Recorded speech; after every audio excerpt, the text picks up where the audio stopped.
თემები, რომლებიც ძალიან ხშირად არის ჩემს ირგვლივ სასაუბროდ მეგობრებთან, თანამშრომლებთან. თუ საზოგადოებრივი თავშეყრის ადგილებში მიუხედავად იმისა, რომ სოციოფობიური მომენტები მაქვს და დიდად არ მიყვარს საზოგადოების თავშეყრის ადგილები, ამ თემებზე ძალიან ხშირად ვსაუბრობ და სწორედაც აი ამ თემებზე სასაუბროთ მაპატიეთ ტავტოლოგიისთვის. დღეს მოვიწვიე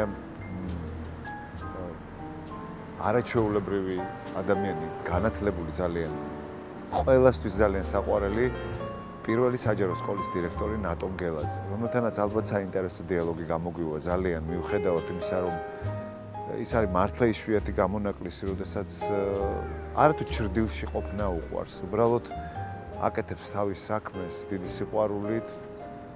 ეს მიაჩნია აბსოლუტურად ნორმად და ამ საკუთარი უნარებით არ არის შოკში. ზოგი ხო ერთ წიგნს წაიგითხავს და დაგვახჭობს მთელი ცხოვრება. ნატო ამ კატეგორიას არ განეკუთვნება და დაველოდოთ ნატომ გელაძეს, უსაყვარლეს ნატოს. უსაყვარლეს.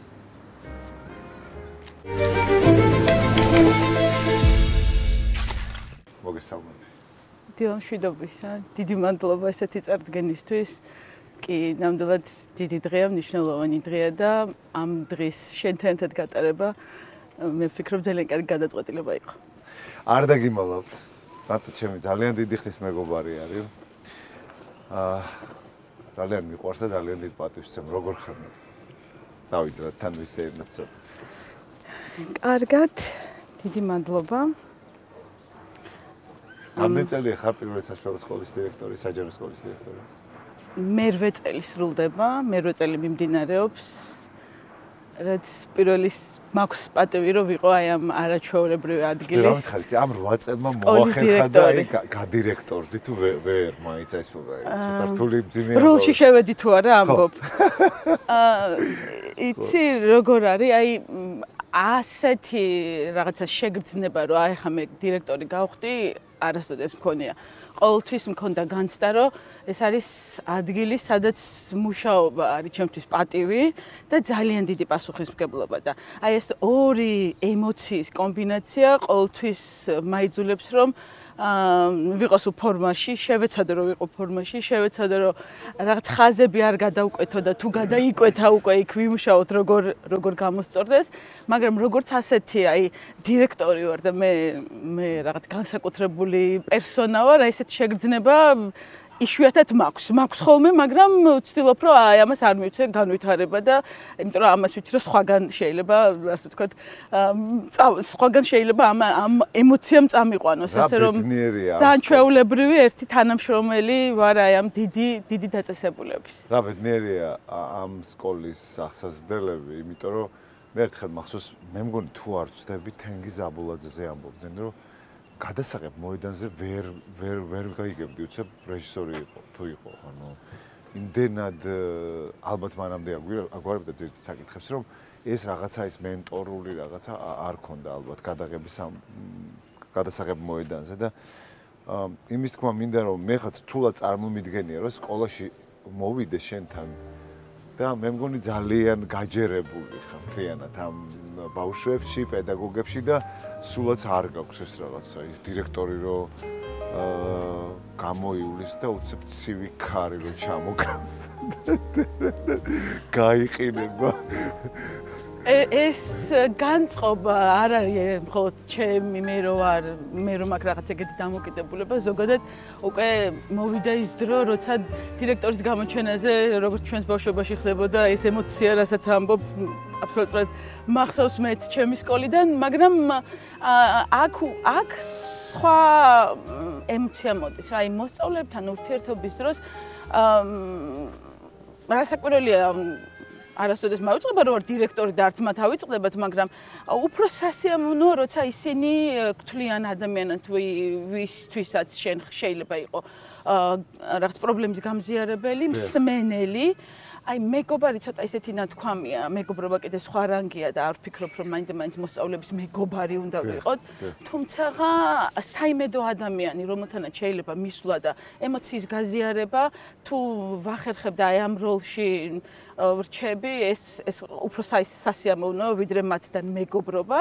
თუმცა ამას არ გამოურიცხავ, როცა სკოლას ამთავრებენ, არის შემთხვევები, ვისთანაც ვაგრძელებთ ურთიერთობას და შეიძლება მეგობრობის რანგშიც გადავიდეს მათთან ურთიერთობა. რა არის სისტემური პრობლემა, რომელიც მემკვიდრეობით გადმოეცა სკოლას, საგამართლებლო სისტემას და ეს მემკვიდრეობით გადმოეცა არა 5 და 10 წლის ამბავში, არამედ ძალიან დიდ სურათში. რა არის, რაც ყველაზე ცუდ მემკვიდრეობად მიგაჩნია საგამართლებლო სისტემაში? ესეთი რამ შესაძლოა იყოს საზოგადოების განწყობა და დამოკიდებულება და ნდობის საკითხი. ყოველგვართული. რაც ფაქტობრივად ყველა ცვლილებასთან ერთად, რაც მოდის და თან ბუნებრივია, რომ სკოლაში იყოს მუდმივი ცვლილებები და სკოლაში მუდმივად იყოს რაღაც ახალი ამბები ტრიალებდეს და ახალი რეფორმები შემოდიოდეს, საზოგადოების განწყობა და დამოკიდებულება, რომელიც მეტწილად ხშირ შემთხვევაში არის ძალიან ესეთი სკეპტიკურად განწყობილი და ეს ჩვენ რას გვიშველის?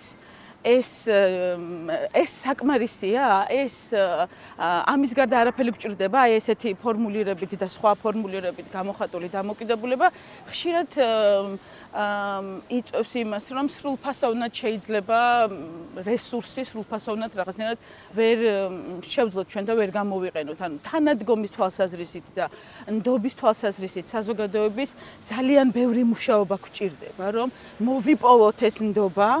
მშობლის ნდობა, საზოგადოების ნდობა, მედიის ნდობა და ზოგადად იმ უწყებების ნდობა, რომელთანაც თანამშრომლობა ჩვენთვის მნიშვნელოვანი და აუცილებელია და ასე ვთქვათ, გაუჩინოთ იმის შეგრძნება, რომ კი შესაძლებელია მოხდეს ცვლილება, შესაძლებელია მოხდეს ცვლილება ძალიან გონივრულად, თანმიმდევრულად, ისე რომ ამან არამოკლევადიან პერიოდში შესაძლოა, მაგრამ გრძელვადიან პერიოდში შესაძლოა მნიშვნელოვნად ეს ცვლილება მნიშვნელოვნად აისახოს ჩვენს მოსწავლეებზე და საგანმანათლებლო მიღწევებზე.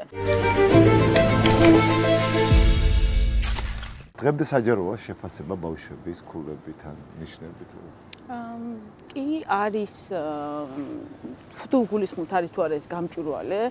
ამაზე თვითონ რასაკვირველი აქვს მოსწავლეს და მასწავლებელთან ერთად მოსწავლეს და მშობელს და ბოლო პერიოდში ის ცვლილებები, რაც კოვიდის შემდგომ ფაქტობრივად სკოლას შეეხო, ეს განსაკუთრებით აისახა იმ ციფრულ ელექტრონულ ჟურნალში, რომელთაც ჩვენ ახლა ვმუშაობთ, არაჩვეულებრივი შესაძლებლობა აქვს ნებისმიერ მშობელს ყოველდღიურად ადევნოს თვალი მისი შვილის შედეგებს და მობილური ტელეფონის აპლიკაციით ან კომპიუტერით ნახოს მისი შვილის შეფასებები.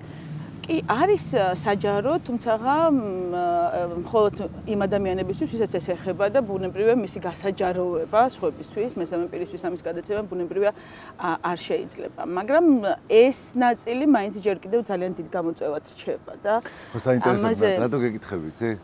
მე არ ვიცი შენი დამოკიდებულება მიუხედავად იმისა, რომ ეხლა სანამ შეგაწყვეტინებდი, ხაზი გავუსვი, რომ დღემდე გამოწვევად რჩება, მაგრამ რომელ კლასამდე გააუქმებდი შეფასებას, რომ იყოს შენზე?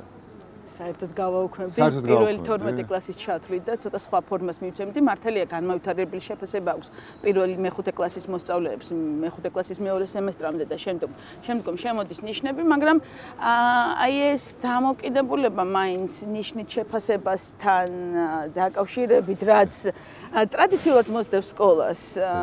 ჯერ კიდევ არის მიუხედავად იმისა, რომ თანამედროვე მეთოდოლოგია გვავალდებულებს ყველას, რომ გქონდეს მკაცრად გაწერილი კრიტერიუმები, რის მიხედვით ვაფასებთ მოსწავლეს სხვადასხვა მიმართულებით, მაგრამ მე მაინც ვთვლი, რომ ხშირ შემთხვევაში სამწუხაროდ აი ნიშანზე ფოკუსირება იწვევს ყველაზე მნიშვნელოვანი ასპექტიდან გადახვევას, როცა მოსწავლის ასეთ მთლიანი ჰოლისტური განვითარებაზე უნდა ქონდეს აქცენტი ოჯახს და სკოლას და ამ დროს ფოკუსირდებით მხოლოდ ნიშანზე, იმიტომ რომ ამ ნიშანმა ეს დღემდე არის. სამწუხაროდ დღემდე რჩება ეს დამოკიდებულება, როგორც მოსწავლეებში, ასევე მასწავლებლებშიც არ უნდა გამოვრიცხო და ოჯახებში, იმიტომ რომ აი როგორ სწორად მინდა ვთქვა და არ მინდა ამითი არც ის დავაკნინო რომ სკოლა ამ სისტემას იყენებს იმიტომ რომ მოსწავლეების აკადემიური მიღწევები შეაფასოს და არც ის მინდა ვთქვა რომ ამითი ოჯახები რაღაცნაირად ამ შეფასების სისტემას ასე ვთქვათ, სკოლის წინააღმდეგ იყენებენ ან მხოლოდ ამაზე ფოკუსირებით მოსწავლეებს ზღუდავენ. მაგრამ მე ვფიქრობ, რომ თუ ესეთი სისტემა უბრალოდ გაუქმდება და გადავალთ იმ გააზრება გაგებაზე, რომ მოსწავლის განვითარება მხოლოდ ნიშნით არ უნდა შეფასდეს და ვთქვათ, მივცეთ შესაძლებლობა, მაგალითად მოსწავლის ისწავლოს იმდენი, რამდენიც მას უნდა, რამდენიც მას შეუძლია, თუმცა არ ფოკუსირდეს ნიშანზე. კი აქ შემოდის სხვა კითხვის ნიშნები, რომ მაშინ რა ვქნათ, როგორ გავიგოთ, რას მიაღწია მოსწავლემ. თუ ეს იქნება რაღაცა შემაჯამებელი შეფასება წლის ბოლოს მხოლოდ, თუ ეს იქნება რაღაცა გამოცდით შეფასება, რაღაც გარკვეული საფეხურების დასრულების შემდგომ, მე ვფიქრობ, რომ უკეთეს შედეგს მოგცემს გრძელვადიან პერიოდში, როცა არ ვიქნებით მხოლოდ დღევანდელ ნიშანზე დამოკიდებული, არამედ ვიქნებით ზოგადი უნარების განვითარებაზე უფრო მეტად ორიენტირებული. ფაქტია, რომ სკოლა აყალიბებს მენტალიტეტს და სკოლაც ერთ-ერთი ძალიან მნიშვნელოვანი რგოლია ბავშვის ჩამოყალიბებაში. ამ ნიშნებთან დაკავშირებით და შეფასებასთან დაკავშირებით ხშირად ყოფილა მშობლების მოსაზრება, რომ აი ჩემი შვილი ისტრესება, ჩემი შვილი სტრესს იღებს ამითი. ნუ აქვე რაც აღნიშნე უბრალოდ იმასთან კავშირში მინდა ვთქვა, რომ აი ეს ფსიქოლოგიური რაღაცა სურათი მოსწავლის, რომელიც რასაკვირველია მისი სოციო-ემოციური მდგომარეობა, ფაქტობრივად განმსაზღვრელია მთლიანად იმისა, თუ რას იზამს, როგორ ისწავლის და როგორ განვითარდება. ეს ძალიან მნიშვნელოვანი ფაქტორია, მაგრამ აქვე აი ამ ფაქტორის შემოტანა, რომ ამის გამო მოსწავლე ისტრესდება და სწავლის გამო ან ბევრი აქვს სასწავლი, ან ისე ვერ წარმოადგინა თავისთავად როგორც მან როგორც ჩვენ გგონია, თავისთავად სწავლა არის ხო გარკვეული სტრესი. განვითარება არის აუცილებლად სტრესი, განვითარება აუცილებლად არის კომფორტის ზონიდან გამოსვლა და თუ ცოტათი არ ჩავდექით იმ არ გამოვედით კომფორტის ზონიდან და ცოტათი სტრესის ქვეშ არ დავიყენეთ თავი, ვერასოდეს ვერ განვითარდებით და ვერასოდეს ვერ წავალთ წინ და მოსწავლე ვერასოდეს ვერ ისწავლის მაგალითად ველოსიპედის ტარებას თუ მან სტრესი არ განიცადა და რაღაც საფრთხეში არ ჩაიგდო პირობითად თავი. გარდაუვალი ადამიანი რომ იბადება, ის იბადება კრიზისით. მშობიარობა არის კრიზისი. სკოლა, ბაღი არის კრიზისი. სკოლა არის კრიზისი. უნივერსიტეტი. ეს ნორმალურია და ადამიანის ხარისხი განისაზღვრება საერთოდ სიძლიერე სტრესგამძლეობით. უმნიშვნელოვანესია.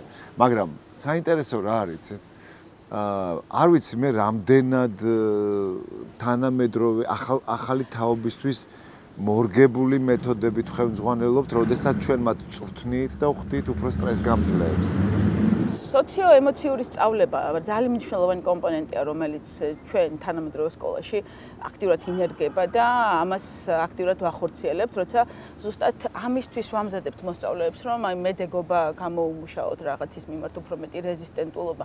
ეს არ გამორიცხავს იმას, რომ მათ პასუხისმგებლობას ხაზი გაუსვათ და ვალდებულებების შესრულებაზე მიუთითოთ, თუმცა ყველაფერთან ერთად მოსწავლის ფსიქოემოციური მდგომარეობა, როგორც თქვი, და მოსწავლის ემოციური ინტელექტზე ზრუნვა და მასწავლებელში ემოციური ინტელექტის განვითარება ფაქტობრივად თანამედროვე სკოლის ერთ-ერთი ძალიან მნიშვნელოვანი ხაზია და ამ მიმართულებით განვითარება საერთო ჯამში მოგვიტანს იმას, რომ უფრო მეტად სტრესგამძლე იქნებიან თანამედროვე ბავშვები და იმ გამოწვევებს, რაც რეალურ ცხოვრებაში მათ შეხვდებათ, იმიტომ რომ ძალიან ადვილია ეს საკლასო გარემოში შეუქმნა არაჩვეულებრივი სიტუაცია, იყოს მასწავლებელი, რომელიც მუდამ ღიმილიანია, თბილია და მეგობრულია, როგორცაც ზოგადად ითხოვენ ხოლმე ბავშვები და მშობლები და ეს არც არის გასაკვირი, მაგრამ რეალურ ცხოვრებაში ისინი როცა სკოლას ტოვებენ, შესაძლოა აბსოლუტურად სხვა სიტუაცია შეხვდეთ, სხვა გარემო შეხვდეთ და ძალიან ძნელია სკოლისთვის იმისი განსაზღვრა, თუ რისთვის უნდა მოვამზადოთ მოსწავლეს საბოლოო ჯამში, იმიტომ რომ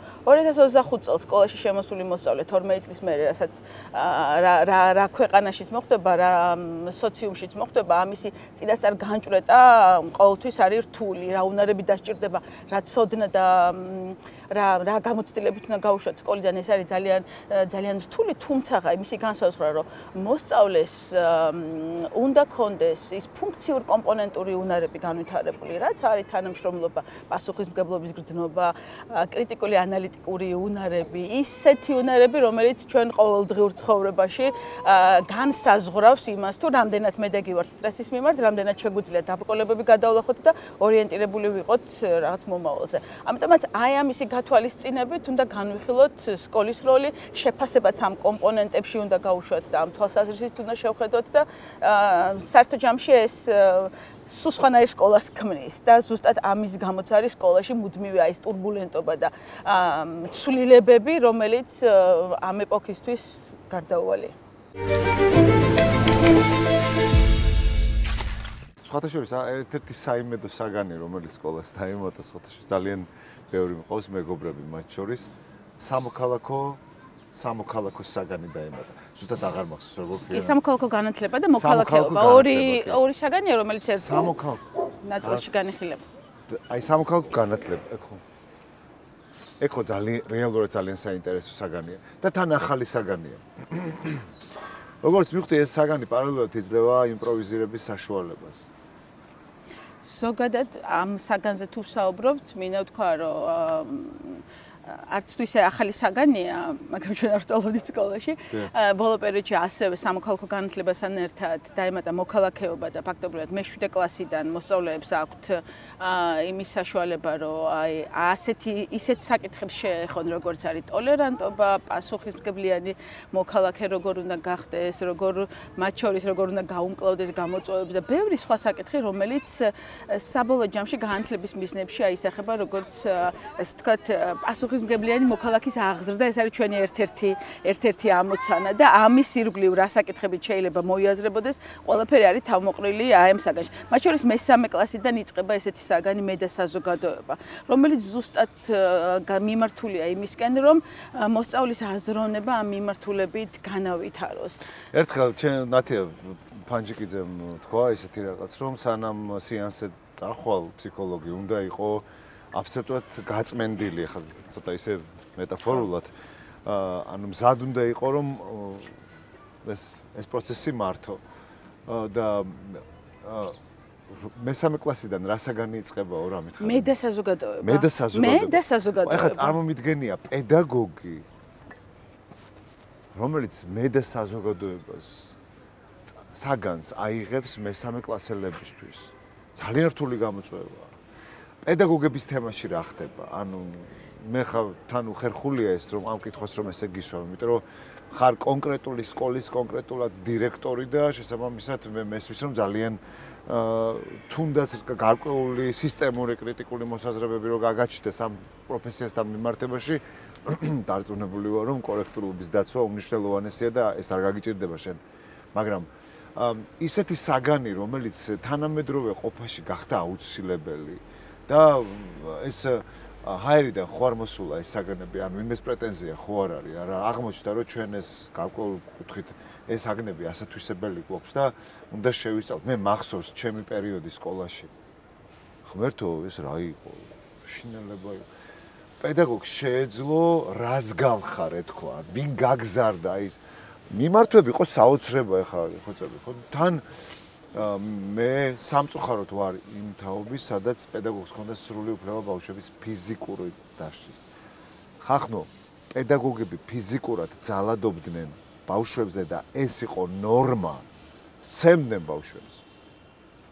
რატო ხარ გაჩვენებული? არ იყო ეგრე? აღშფოთებული ვართ, იმიტომ რომ ყველას გაგვახსენდებოდა ალბათ რაღაც ჩვენ ბავშვობის ეპიზოდი მონაკვეთი.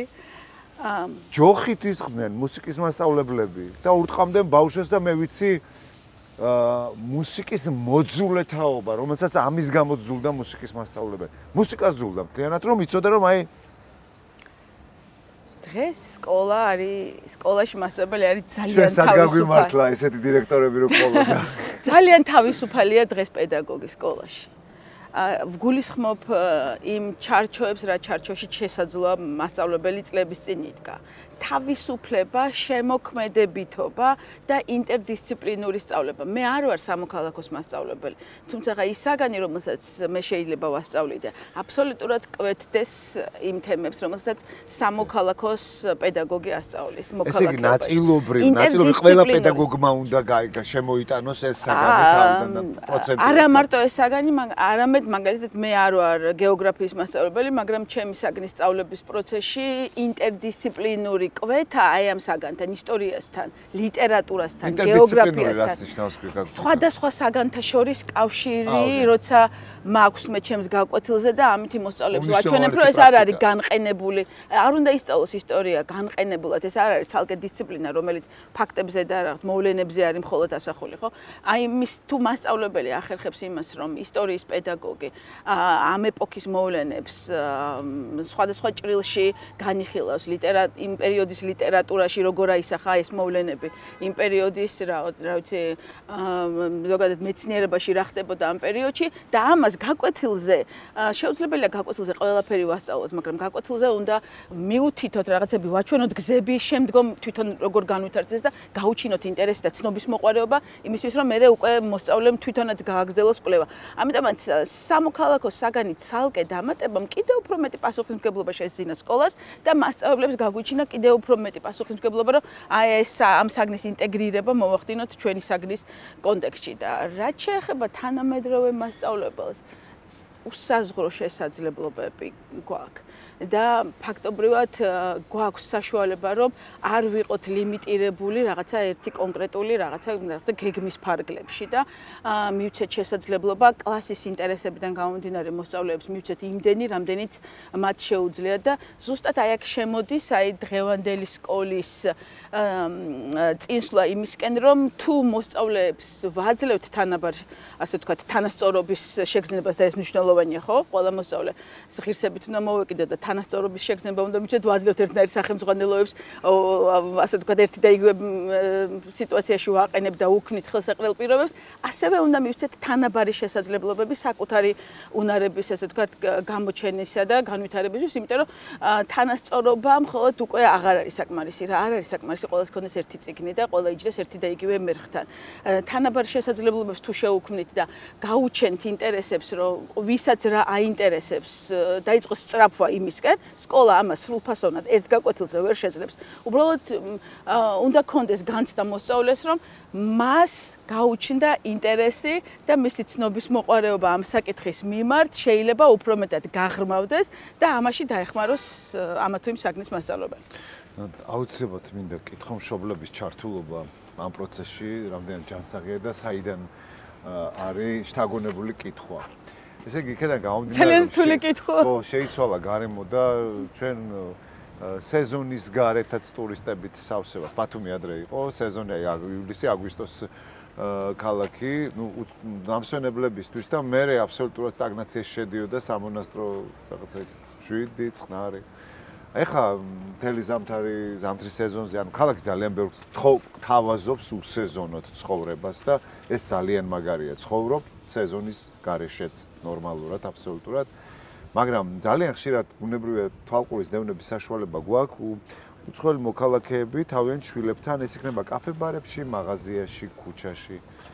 და გულწრფელად გითხრა, ძალიან სიამოვნებს ამ პროცესზე თვალის დევნება, იმიტომ რომ ჩემს თვალწინ უნიკალური მაგალითებია, როგორ უნდა ეკონტაქტო შვილებს და ამას ისინი ახერხებენ. რასაც ვერ ვიტყვი ჩვენი ქვეყნის მოქალაქეებზე სამწუხაროდ. რაღაცა ავტოპილოტზე გაზრდილი ბავშვები ყავს ძალიან ბევრი. და მე ვფიქრობ, რომ ჩვენ საზოგადოებაში დღემდე არ ვართ მომწიფებული, რომ ნერვი გვეყოს აღზრდის დროს, ბავშვების აღზრდის დროს. დღევანდელი მშობელი ძალიან მომთხოვნია პირველ რიგში თავისი შვილის მიმართ. მომთხოვნია მაგალითად არ აქვს მოსწავლეს მაგალითად აქვს ძალიან დაკავებული დღის წესრიგი, დღის განრიგი.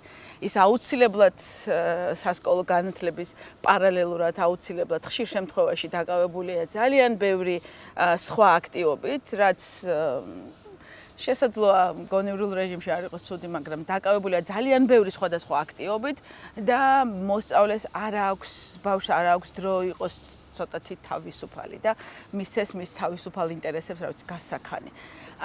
შესაბამისად ეს შესაძლოა იყოს კარგიც და ცუდიც, ახლა ამას ფსიქოლოგიური ასპექტები კიდე უფრო ღრმა აქვს და ამას ახლა აქ მე ვერ განვიხილავ, არ ამ სპეციალისტი.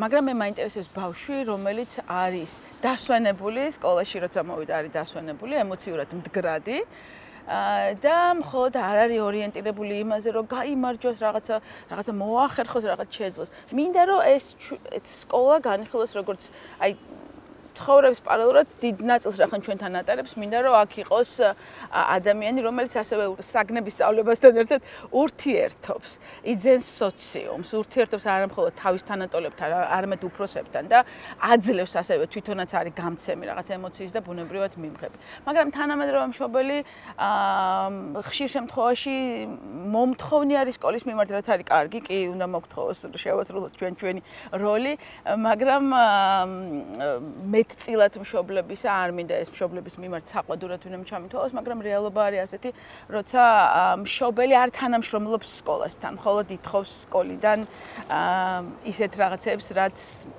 რაც მხოლოდ სკოლას არ შეუძლია. ამიტომ სადაც თანამშრომლობა ხდება მშობელსა და სკოლას შორის, იმიტომ რომ ჩვენ არ განვიხილავთ მშობელს როგორც ცალკე მხარეს, რასაკვირველია, ჩვენ ვართ ერთი რამ გვაკავშირებს ამ კონკრეტული მოსწავლის აღზრდა და აი ამ საკითხებში მშობლის თანამშრომლობა თუ არის შემცირებული ან არ არის და მშობელი გვეუბნება ისიც რომ მე არ მცალია, ხა ვერ მოვალ ამ პრობლემაზე სალაპარაკოთ. მე არ მცალია. დამოუკიდებელ საქართველოში გაზრდილი აქ რთულად მიდის ამ ბავშვის განვითარება და რასაკვირველია მოსწავლეებს თანადგომა ნებისმიერ შემთხვევაში აქვთ ჩვენგან, მაგრამ შედეგები სხვადასხვა გვარი არ არის ერთგვაროვანი. დამოუკიდებელ საქართველოში გაზრდილი პედაგოგები ყავს უკვე დაბადებული და გაზრდილი. დიახ, ყავს. არა ბევრი, მაგრამ ჩემი სიამაყეა რამდენიმე ადამიანი, რომელიც ამ 8 წლის განმავლობაში მე ასე ვთქვათ, შევიძინე. იმიტომ რომ აღმოვაჩინე და ამ ადამიანებს მიეცათ საშუალება იმუშაონ სკოლაში და საკმაოდ სხვადასხვა საზოგადოება ისე უყურებს ხოლმე, რომ აი ახალგაზრდებს არ აინტერესებთ სკოლა. ნელ-ნელა იცვლება ეს პერსპექტივა და ამისი მომსწრე პირადად მე ვარ და ისეთი ადამიანები გვინახავს და მოსულან სკოლაში, ვისაც სხვადასხვა სექტორში ჰქონდათ სამსახური, დასაქმებულები იყვნენ, მაგრამ სკოლა აირჩიეს და სრულფასოვნად გადმოვიდნენ სკოლაში და მე მახსოვს მოსწავლეების განცვიფრება, ერთ-ერთი მოსწავლე მოვიდა და მე აი ესეთი კარგი მას ადამიანი, ასეთი კარგი თვისებებით, რომელსაც ესეთი კარგი განათლება აქვს. მას სკოლაში უნდა ნამდვილად მუშაობა. და ეს იყო ფაქტობრივად გარდატეხა ალბათ საზოგადოების ზუსტად აი აქ მოხდა, როცა ასეთმა ადამიანებმა აირჩიეს სკოლა და გადაწყვიტეს, რომ ამ ბავშვების აღზრდაში ჩვენს გვერდით დადგნენ და რაც უფრო მეტი ასე ვთქვათ მისცენ მოსწავლეებს. მე არც ერთ პერიოდს ცუდად არ ვეხები, მაგრამ ვიღაცები ისე მისტერიან ხოლმე წარსულს. და სიამბეში იმ წარსულში ჩვენ უბრალოდ ვიყავით ძალიან ახალგაზრდები და ეს ახალგაზრდობის ელექტრონული ცხოვრება პომძიმეს. მაგრამ გადაცემის მიწურულს რას მეტყოდი ახალ თაობაზე, ახალგაზრდებზე, ბავშვებზე, რომლებიც არიან სკოლაში. და შენ მე ვფიქრობ, რომ ძალიან გონივრული პარალელების გავლება შეგიძლია იმ ტექნიკური საშუალებების, იმ უამრავი გახსნილობის ფონზე, რომელსაც მოესწრო ახალი თაობა და ეს თან გლობალიზაციაც ხო ერთ-ერთი ხაზია ამ თაობაში. რაღაცებს ძალიან ვიწრო გადმოსახედიდან აღარ უყურებენ, თუმცა ამის პარალელურად მნიშვნელოვანესი ალბათ შეინარჩუნონ ეროვნული იდენტობა, ენის სიყვარული, ლიტერატურის, ღირებულებები მნიშვნელოვანესი და მე ვფიქრობ, არც მაგის დეფიციტი აქვს, მაგრამ შენ როგორ შეაფასებდი? მე გამოუწერებელი ოპტიმისტი ვარ და სხვაგვარად შეუძლებელია ვმუშაობდე აქ ამ ეპოქის სკოლაში. გამოუწერებელი ოპტიმისტი ვარ, მაგრამ ამისთვის მაქვს კონკრეტული მიზეზებიც. ჩვენი მოსწავლეები უსაფუძვლოდ არ ხარ ესე. ვცდილობ ხოლმე რომ ბავშვები არ უწოდოთ, ჩვენი ახალგაზრდები, ვისთან ერთადაც ჩვენ ვმუშაობთ და ვინც ფაქტობრივად ცulis ჩვენს ყოველდღიურ ცხოვრებას უკეთესობისგან ყოველთვის ვუფიქსირებ მათ და ხანდახან ესე ხშირად ვერ ვახერხებ, მაგრამ მინდა მათ უთხრა, რომ ჯერა რომ ისინი აუცილებლად მნიშვნელოვან ცვლილებას მოიტანენ, იმიტომ რომ ისინი უკვე დიდი ხნით უფრო წინ არიან ვიდრე ჩვენ, მათი მასწავლებლები რა. ჩვენ ვცდილობთ რომ მათ იმ განვითარების ტემპში, რომელშიც ისინი არიან, ჩვენ მათთან ერთად ვიყოთ. ვერ დავეწევით შესაძლოა და უკვე წინ არიან წასულები, ტექნოლოგიების განვითარებამ ამას გარკვეულწილად ხელი შეუწყო. მაგრამ ჩვენ უბრალოდ მათ ასე ვთქვათ, ფეხდაფეხ უნდა მივსდიოთ მათ განვითარებას და არ ჩამოვრჩეთ იმას, რასაც ისინი ითხოვენ ჩვენგან. შეიძლება სრულფასოვნად თანამედროვე ტექნოლოგიებმა ბევრი რამ გარკვეულწილად არასრულფასოვნად, მაგრამ გარკვეულწილად ბევრი რამ ამ მოსწავლეებს უკვე აქვთ იმ საშუალებებიდან, რაც მათ ხელთაა და თანამედროვე ეპოქაში ხელოვნურ ინტელექტთან პარალელურად ძნელია მოსწავლე რაიმეთი გააოცო, მაგრამ თუ ერთი მასწავლებელი შეძლებს, რომ გაკვეთილის დარეკვის დროს მოსწავლეს გაუჩნდეს აზრი მას, რა გაკვეთილი უკვე დამთავრდა, საკმარისი აქ ჩემი როლი მე მაქვს შესრულებული იმაში, რომ მოსწავლე რაიმეთი მცირეთი დავაინტერესე. ის ადამიანი, რომელიც უკვე გარკვეულწილად 20 წლით ალბათ უკვე ჩვენ ისინი გვისწრებენ, იმიტომ რომ თუ ავიღებთ ბოლო 20 წლიანი განვითარების პერიოდს, ასე რომ მე საკმაოდ ოპტიმისტურად ვარ განწყობილი, მჯერა მათი შესაძლებლობების და მე მინდა რომ მათ არ ჩამოვრჩე და მათთან ერთად განვითარდე და განვითარდეს ასე ვთქვათ სკოლა, იმიტომ რომ ხვალდაზე ეგ ახალი თაობები რომელიც სკოლაში შემოდის, მათთვის სათქმელი რაღაც მქონდეს და სიმბოლურია. მათთვის სათქმელი რაღაც მქონდეს და კვლავ შევძლო ისინი დავაინტერესო და გავაოც. ჩემი სტუმარი იყო ნატო გელაძე. დიდი მადლობა და მინდა აღვნიშნო, რომ სულ ასეთ დროს ვფიქრობ, რომ და ამ გადაცემაში მოსვლისგანაც ძალიან დიდ ხანს თავს ვიკავებდი, იმიტომ რომ ეს ხმა ახლა უნდა თქვა ეხლა, რომ არ ვფიქრობ, რომ რაღაცა განსაკუთრებული, ასე ვთქვათ, ფაქტორია ის რაღაც ნიუანსები, რომლითაც იქმნება, ასე ვთქვათ, სურათი პირველ სკოლაში. ეს არის არ ვფიქრობ, რომ მე მქონდა რაღაც განსაკუთრებული, ასე ვთქვათ, სათქმელი და ახალი რაღაც შეიძლება შევძინე თქვენს მაყურებელს. უბრალოდ თუ შევძელი რომ ჩემი ყოველდღიური საქმიანობა სულ მცირედით მაინც სხვა თვალით დაენახა ჩვენს მოქალაქეებს და გაჩვენოდათ იმედი რომ არის ადგილი ქალაქში სადაც შეიძლება ასე ვთქვათ მშვიდად იყვნენ და მათთან თანამშრომლობით რაღაცას მივაღწევთ ეს სასიამოვნო ამ სიტყვების მოსმენა, მაგრამ ამას ვიღებ როგორც უფრო მეტი პასუხისმგებლობის, ასე ვთქვათ, ხაზს და სხვა რანგში აყავს ამას ჩემი დამოკიდებულება ჩემი საქმისათვის. ჩემი მეგობარი ნატო და მე გემშვიდობებით მომავალ შეხვედრამდე.